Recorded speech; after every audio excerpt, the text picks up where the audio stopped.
The Barbican Center, Europe's newest and largest fine arts complex. It's the home of the Royal Shakespeare Theatre Company and the London Symphony Orchestra. Today, I'm going to conduct the Royal Philharmonic Orchestra in this great hall. I'm Paul Anthony McRae, and together, we're discovering the orchestra.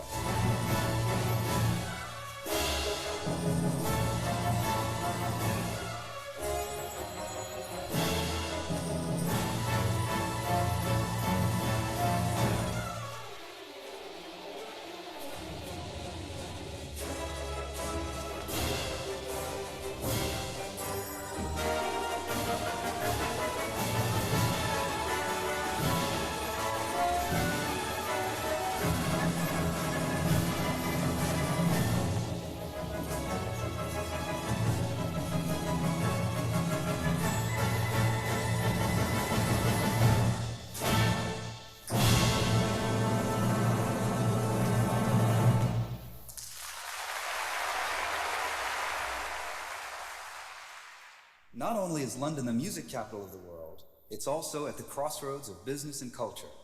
All of this comes together in one large complex called the Barbican Center. The center includes a large concert hall which seats almost 2,100 people for music performances of all kinds, but mainly orchestra concerts.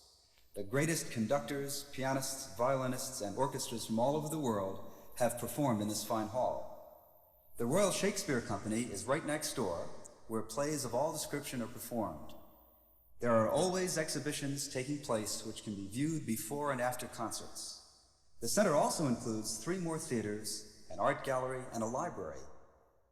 You can only begin to imagine all of the wonderful experiences that await a visit to London's Barbican Center. Now, if you remember back to the introduction of program number 1 about the strings, I told you of my boyhood experiences seeing an orchestra perform in concert. To me, the orchestra resembled a vast musical jigsaw puzzle with upwards of 100 players on stage. In each program of this Discovering the Orchestra series, we've explored the 4 families of the orchestra: the strings, brass, woodwinds, and percussion. And now it's time to unite all the instruments of the 4 families and let you see and hear for yourself the thrill of a live symphonic performance. But before we do that, let me show you how the orchestra is placed on stage so that you can easily identify the pieces of what I saw as a jigsaw puzzle. As you can see, the orchestra is divided into its 4 families, seated very close to one another in the overall shape of a semicircle.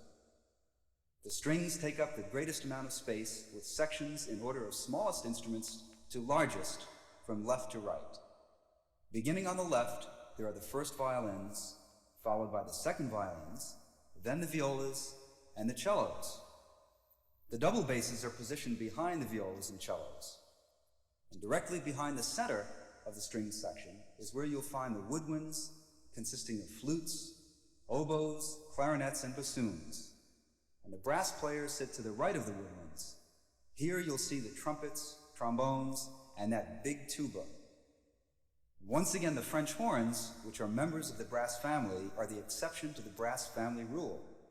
If you remember, we found that although the French horn is a brass instrument, it blends so well with the sounds of the woodwinds. And this is why many times they sit away from the other brass instruments, just behind the woodwinds, in effect becoming part of the woodwind seating plan. The woodwind and brass sections together make up the entire wind section of the orchestra. Now, the battery of percussion instruments are grouped to the left of the wind section in the upper left corner of the orchestra. Watch here for the big bass drum, timpani, and other assorted instruments that we discovered in program number 4. And last but not least, this is where I stand, and this is called the conductor's podium. From here, I can see every member of the orchestra, and they can watch me as I convey to them exactly what I want the music to sound like, all through my gestures and baton motion. Well, it's getting close to concert time now. The audience is beginning to enter the hall, and I've got to hurry backstage to get dressed for the big event. Let me take you back behind the scenes where you can see the orchestra players arrive and get ready.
Hi, come on in. This is the conductor's dressing room, which has traditionally become known as the green room. And many of the greatest conductors in the world have used this room just prior to their concerts here at the Barbican Hall. Well, we've come a long way in our first 4 visits with the families of the orchestra. And the most exciting part is yet to come. You might be wondering what I'm holding here in my hand. No, it's not a magic wand, but it's a wand with which I try to make musical magic. This is the conductor's baton, and this is what I use to communicate my musical ideas to the players. And musicians from all corners of the world are capable of playing the music that you're about to hear because they all speak one common language, the universal language of music.